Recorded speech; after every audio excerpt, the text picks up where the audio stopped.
My planning style has always been changing. I've tried using no planner, purely analog, to digital planning using calendar apps to mark events by the hour. And if you're watching this, you might have tried different planning styles as well. I found that there's something grounding about ticking off daily tasks with a physical planner. At the same time, the versatility and the powerful planning capabilities of digital planning is just too efficient to let go, which is why I'm now using 3 methods for my approach. I love and use Notion, Google Calendar, and a weekly notebook planner. Lately, I've been thinking about deadlines, especially for the kind of projects that matter but aren't urgent. And once in a while, I put my foot down to follow through on those. They're so easy to slip right past you and your overflowing to-do list. I think the thing I love most about my current planning strategy is that I feel a lot calmer.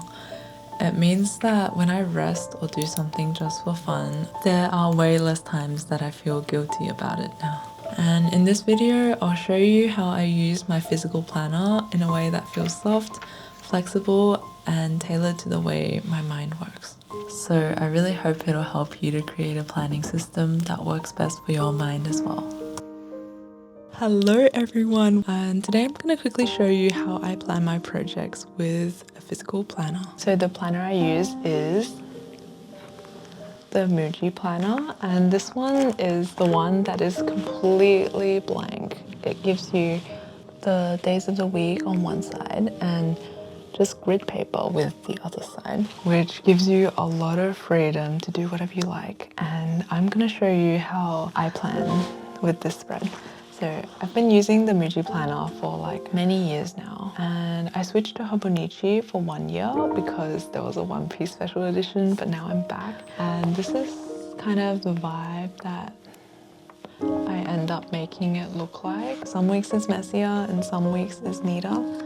And some weeks it's more blank because I'll be traveling, or I'm not doing as much work that week, or I'm doing a lot of work and a lot of focused work on one thing. Like last week when I was writing my name, I didn't really write in it. And I think I've gotten to a point where I have a system that I can show you. And that system kind of looks like this.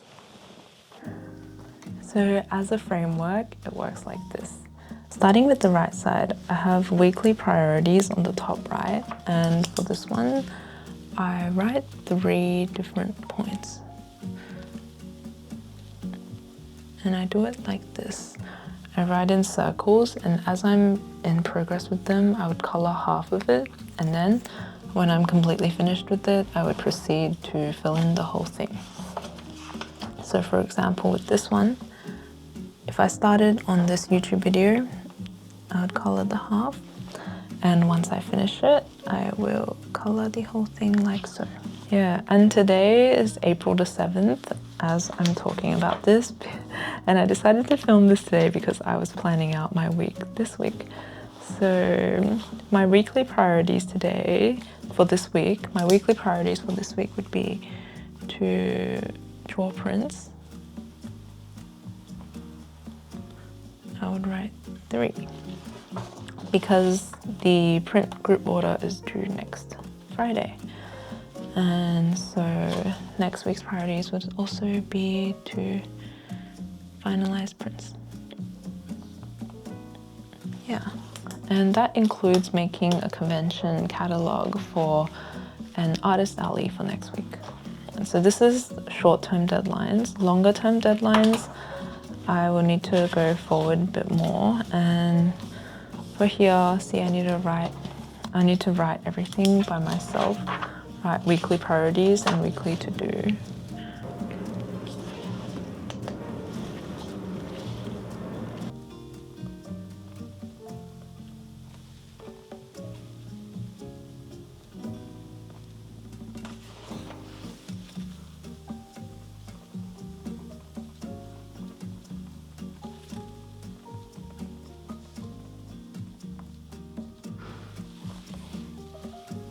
Okay, and when I have little tasks, I put them under a subheading. So for content, I've got to make 2 YouTube videos, and then I can break it down with filming,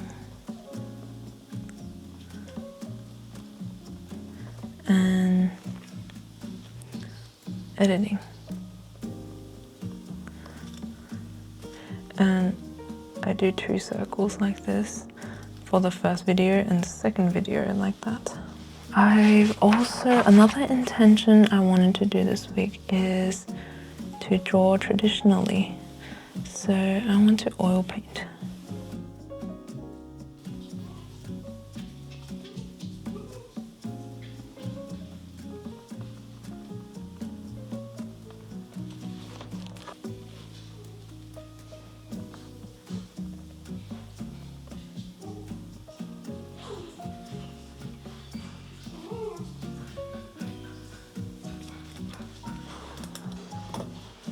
Yeah, so that's my weekly to-dos. I basically write everything that I'm going to do this week in here, and especially these 3 things I will definitely finish like this.